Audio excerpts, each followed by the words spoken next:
Ce mai faci? Mă bucur să te cunosc. Subiectul de azi este întoarcerea izraeliților din captivitatea babiloniană, capitolul 5. Autorul este Abraham Park. A doua întoarcere, 458 înainte de Hristos. La 79 de ani de la prima întoarcere.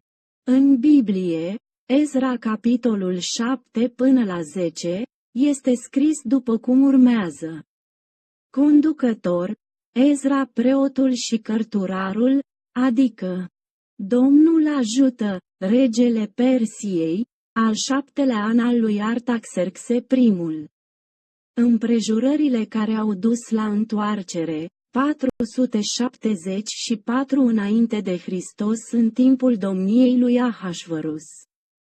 Haman a complotat să anihileze toți evreii care au fost împrăștiați în cele 127 de provincii ale Persiei în a 13-a zi a lui Adar, luna a 12-a, Estera 3, 7.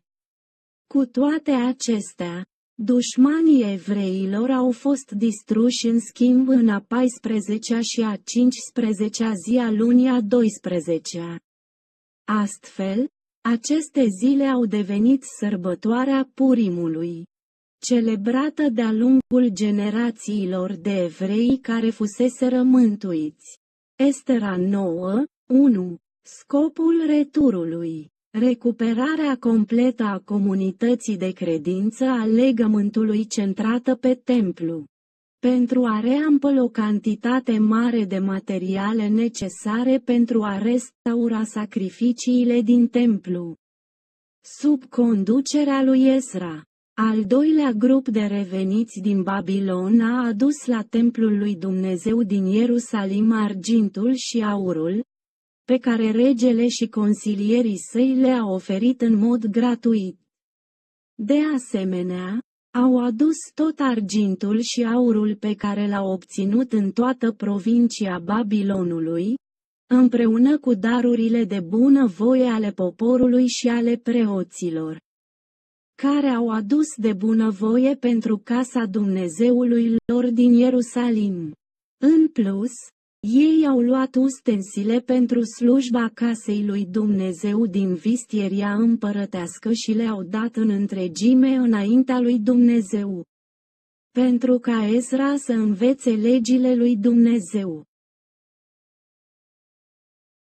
Persoane care s-au întors, aproximativ 1775 de bărbați, 2 preoți, 1 din casa regală a lui David, 1496 bărbați, 15 reprezentanți din fiecare casă, 38 de leviți. Bunurile care au fost aduse la retur. Regele Artaxerxes i-a dat lui Ezra până la 100 de talanți, 3400 de kilograme, de argint, 100 de cori, 22.000 de litri, de grâu, 100 de băi, 2200 de litri, de vin, 100 de băi de ulei și sare. După nevoie, împărații și sfetnici lui și căpeteniile lui și tot Israelul prezenți acolo au oferit argint, aur și ustensile pentru casa lui Dumnezeu.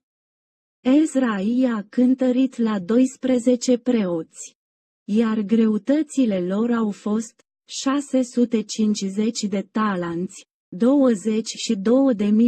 22.100 de kilograme, de argint, 100 de talanți, 3400 de kilograme, de ustensile de argint și 100 de talanți de aur, 3400 de kilograme.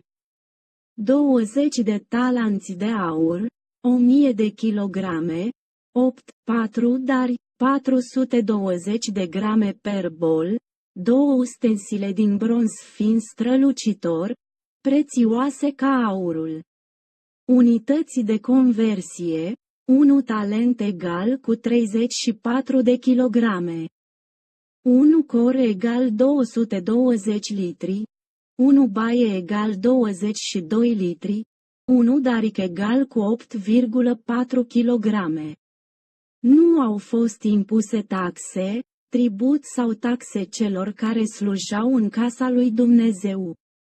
Evenimente majore în jurul returului. Au tăbărât 3 zile la râul Ahava și au adus 38 de leviți și 220 de netinimi ca slujitori ai casei lui Dumnezeu. În timp ce posteau la râul Ahava, ei au căutat de la Dumnezeu o călătorie sigură pentru toți cei întorși, pentru micuții lor și pentru toate bunurile lor. Au urcat din Babilon în prima zi a lunii întâi, ei a plecat de la râul Ahava în a 12-a zi a lunii întâi și a venit la Ierusalim în prima zi a lunii a 5-a. Au rămas în Ierusalim a 3-a zile, iar în a 4-a zi argintul, aurul și ustensilele au fost numărate și cântărite în casa lui Dumnezeu și toată greutatea a fost înregistrată în acel moment. Apoi poporul a adus Domnului arderii de tot și jertfă pentru ispășire.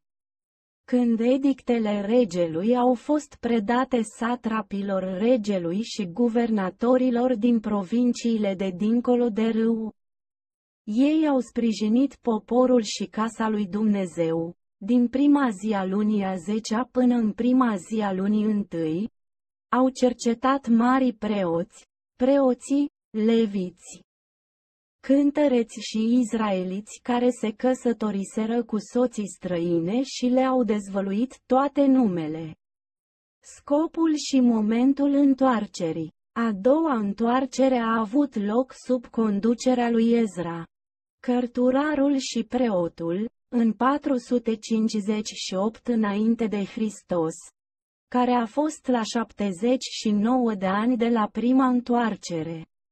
Deși templul Ierusalimului fusese deja construit, poporul lui Iuda nu ajunsese încă la forma potrivită a comunității aleșilor lui Dumnezeu. Într-un moment ca acesta, a doua întoarcere a adus o mare ușurare cu forță de muncă și provizii materiale.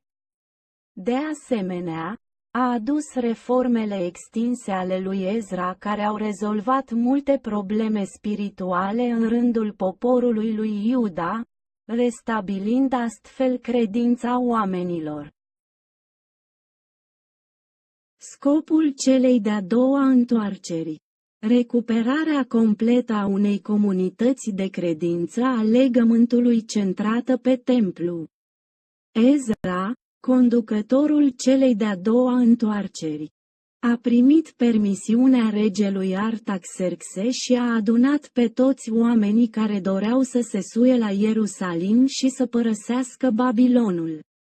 Apoi a adunat oamenii la râul care curge spre Ahava, unde au tăbărât 3 zile și i-a cercetat pe cei care se întorc. Cu toate acestea, el nu a găsit niciun levit acolo. Faptul că niciun levit nu s-a oferit voluntar să se întoarcă a fost o problemă serioasă, deoarece leviții au jucat un rol esențial în sacrificiile din templu. În timpul primei întoarceri, au fost 4289 de preoți, Ezra ora 2 și 36 de minute, dar numai 341 de leviți, inclusiv porți și cântăreți, sau 360, Neemia ora 7 și 43 de minute. Chiar dacă leviți s-ar întoarce la Ierusalim, îndatoririle lor în templu ar fi fost foarte dificile cu salarii inconsecvente și mici. Astfel, probabil că ei au preferat să rămână în locul de exil unde se stabiliseră deja de mult timp decât să se întoarcă la Ierusalim. Pentru a aduna slujitorii templului, Ezra a ales mai întâi reprezentanții pentru a fi trimiși într-un loc numit Casifia. Ezra a trimis după Elizer, Ariel, Șemaia, Elnatan, Iarib, Elnatan, Natan, Zaharia și Meșulam, bărbați de frunte, și pe Ioiarib și Elnatan, învățători. Apoi le-a spus ce să spună lui Ido, conducătorul de la Casifia, și fraților săi, slujitorii templului, Netinini, pentru ca ei să poată aduce slujitori pentru casa lui Dumnezeu. Apoi, conform mâinii bune a lui Dumnezeu asupra lor, au adus un om priceput din fiii lui Mahli, fiul lui Levi, fiul lui Israel, și anume Șerebia, și fiii și frații săi, 18 bărbați. Și Hașabia și Iesaia dintre fiii lui Merari, cu frații săi și fiii lor, 20 de bărbați. Astfel, s-au obținut 38 de leviți. De asemenea, au adus 220 de slujitori ai templului pentru slujirea leviților și toți au fost desemnați pe nume. O mare parte din evidență s-a concentrat pe adunarea leviților și a slujitorilor templului pentru a fi aduși înapoi în a doua întoarcere. Acest fapt indică faptul că scopul final al celei de-a doua întoarceri a fost acela de a restabili pe deplin comunitatea de credință din legământ care avea să-L slujească împreună pe Dumnezeu în templul său, pentru a umple cantitatea mare de materiale necesare pentru a restaura sacrificiile templului. Ezra a primit argintul și aurul pe care regele și sfetnicii săi le-au oferit în mod gratuit Dumnezeului lui Israel. El a obținut și argintul și aurul din toată provincia Babilonului, mai mult. El a primit jertfa de bunăvoie a poporului și a preoților, care au oferit de bunăvoie pentru casa Dumnezeului lor. Ezra ora 8:25 și le-am cântărit argintul, aurul și uneltele, darurile pentru casa Dumnezeului nostru, pe care le-au adus împăratul și sfetnicii lui, căpeteniile lui și tot Israelul de acolo. Astfel, le-am cântărit în mâinile lor 650 de talanți de argint și unelte de argint în valoare de 100 de talanți și 100 de talanți de aur. 27 și 20 de vase de aur în valoare de 1000 de dari și 2 vase de aramă fină și strălucitoare, prețioase ca aurul. Cu acești bani, ei au cumpărat animale pentru diferite sacrificii și materiale necesare pentru darurile lor de cereale și jertfe de băutură care să fie aduse pe altarul casei lui Dumnezeu. El a primit, de asemenea, ustensilele necesare pentru slujirea casei lui Dumnezeu, împreună cu permisiunea uimitoare de a oferi din vistieria regală orice altceva ar putea fi necesar pentru casa lui Dumnezeu. Atunci regele Artaxerxe a zis, orice poruncește Dumnezeul cerului, să se facă cu râvnă pentru casa Dumnezeului cerurilor. Ca să nu fie mânie împotriva împărăției împăratului și a fiilor săi. El a interzis, de asemenea, impunerea de taxe, tributuri sau taxe pentru oricare dintre slujitorii casei lui Dumnezeu. Aceste măsuri speciale au oferit sprijinul financiar necesar care le-a permis celor întorși să construiască o comunitate centrată pe templu și să slujească lui Dumnezeu. Pentru ca Ezra să învețe legile lui Dumnezeu. Regele Artaxerxes l-a numit pe Ezra ca lider religios pentru a preda legile și ca lider civil cu o mare autoritate, ca a unui rege sau a unui magistrat. Ezra ora 7:26 afirmă: oricine nu va păzi legea Dumnezeului tău și legea regelui, să se judece cu strictețe asupra lui, fie pentru moarte, fie pentru alungare, fie pentru confiscarea bunurilor sau pentru închisoare. Ezra l-a lăudat pe Dumnezeu pentru bunăvoința regelui Artaxerxe, spunând: binecuvântat să fie Domnul, care a pus așa ceva în inima împăratului, ca să împodobească casa Domnului care este în Ierusalim și a întins bunătatea iubitoare mie înaintea regelui și a sfetnicilor lui și înaintea tuturor prinților puternici ai împăratului. În totalitate prin harul lui Dumnezeu, Ezra a primit un sprijin atât de proactiv din partea regelui. Acest lucru i-a permis să conducă a doua întoarcere și să stimuleze reformele sale conform cuvântului lui Dumnezeu. Ora celei de-a doua întoarceri. Poporul Israel s-a întors a doua oară din Babilon sub conducerea lui Ezra, cărturarul, în 458 înainte de Hristos, în timpul domniei regelui Artaxerxe I al Persiei. Aceasta a fost la 79 de ani după prima întoarcere și la 58 de ani după ce templul Ierusalimului fusese reconstruit în 516 înainte de Hristos. În timpul acestor 58 de ani, regii Persiei se schimbaseră din Cambiz înainte de Hristos, de la 530 la 522 înainte de Hristos, la Bardia, 522 înainte de Hristos. La Darius I, de la 522 la 486 înainte de Hristos, și apoi la Ahasverus, de la 486 la 464 înainte de Hristos.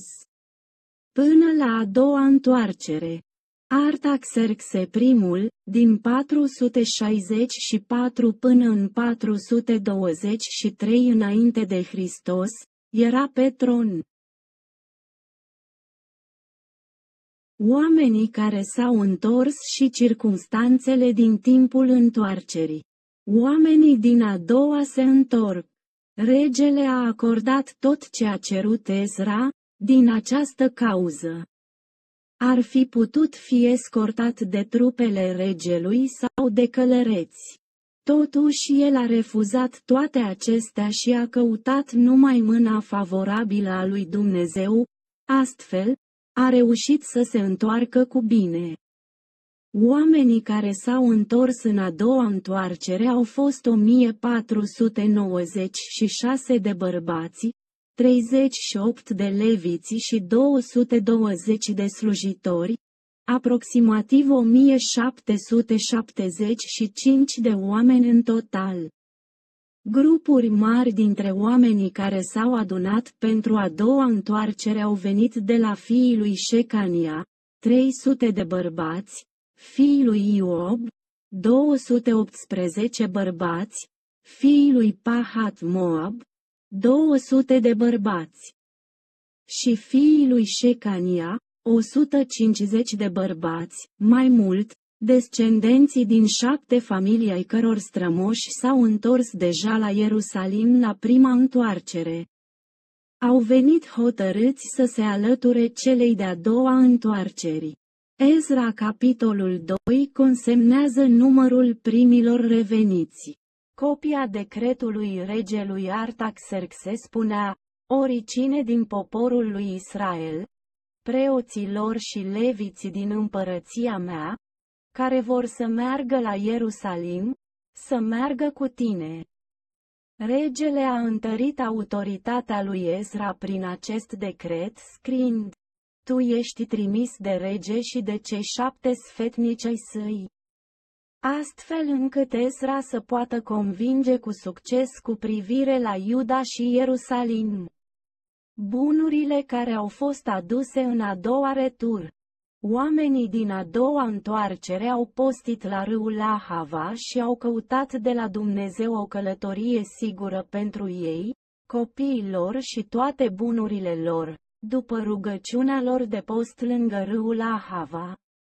Ezra a pus deoparte 12 dintre preoții de frunte și le-a cântărit argintul, aurul și ustensilele, darurile pentru casa lui Dumnezeu, pe care regele și sfetnicii săi și prinții săi și tot Israelul din Persia oferise.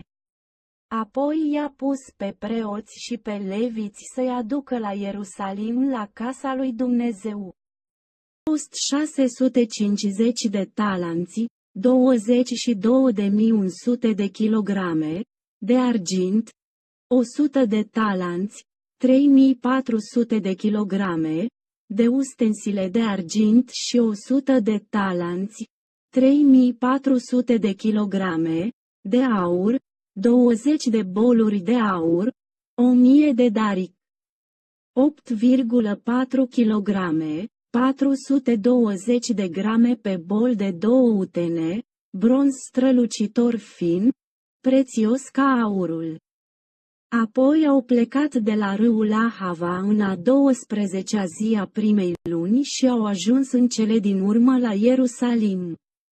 De când s-au urcat din Babilon în prima zi a lunii întâi și au venit la Ierusalim în prima zi a lunii a 5-a, călătoria lor a durat aproximativ 4 luni. A fost o călătorie grea, cu distanța reală de călătorie de peste 1500 de kilometri. Cu toate acestea, mâna bună a lui Dumnezeu era asupra celor care se întorceau și i-a izbăvit din mâinile vrăjmașilor și din pânda pe drum. După ce au ajuns la Ierusalim, au rămas acolo 3 zile. În ziua a 4-a, argintul, aurul și uneltele au fost cântărite în casa lui Dumnezeu în mâna preotului Meremot și toată greutatea a fost înregistrată în acel moment. Exilați care veniseră din robie au adus arderi de tot lui Dumnezeu, 12 tauri, 96 de berbeci și 77 de miei, și o jertfă pentru ispășire, 12 țapi. Apoi au dat edictele regelui, satrapilor regelui și guvernatorilor din provinciile de dincolo de râu și au sprijinit poporul și casa lui Dumnezeu. Autorul acestei cărți este Abraham Park. Abraham Park a fost un teolog apreciat de talie mondială, cu o spiritualitate pastorală remarcabilă. Și a dedicat întreaga viață rugăciunii și scripturilor, citind Biblia de peste 1800 de ori. De-a lungul vieții sale de slujire, el a fost un adevărat pastor care a iubit biserica și congregația ca pe proprii săi copii. Programul lui zilnic consta în rugăciuni de 2 ore și citiri biblice de 3 ore, precum și predicare și evangelizare continuă. Cu credința că a muri înseamnă a trăi, a făcut tot posibilul în viața de rugăciune către Dumnezeu timp de 3 ani, 6 luni și 7 zile în munții adâncii. Când soarele apunea, nu făcea decât să se roage. Când a răsărit soarele, nu a făcut altceva decât să citească Biblia. Apoi, în cele din urmă, o singură rază de har a strălucit asupra lui. Pe parcursul iluminării puternice a Duhului Sfânt și prin harul lui Dumnezeu, scenele din Biblie s-au desfășurat ca o panoramă în fața ochilor lui. Aceste scene au fost scrise pe frunze mari de săgeată care au fost legate cu o crenguță. Ulterior au fost transcrise pe hârtie cumpărată dintr-un sat de sub munte odată la câteva luni. Așa au început predicile lui Abraham Park. Mulți oameni sunt impresionați de parcul Abraham după cum urmează. Cum poate o persoană să iubească atât de mulți oameni? Cum poate o persoană să aibă un impact atât de mare asupra atâtor oameni? El este atât de muncitor, nu se odihnește niciodată. Nu a încetat niciodată să se roage. El merită să fie cu adevărat onorat pentru dedicarea lui pentru biserică și congregații. Un adevărat și credincios lucrător al lui Dumnezeu.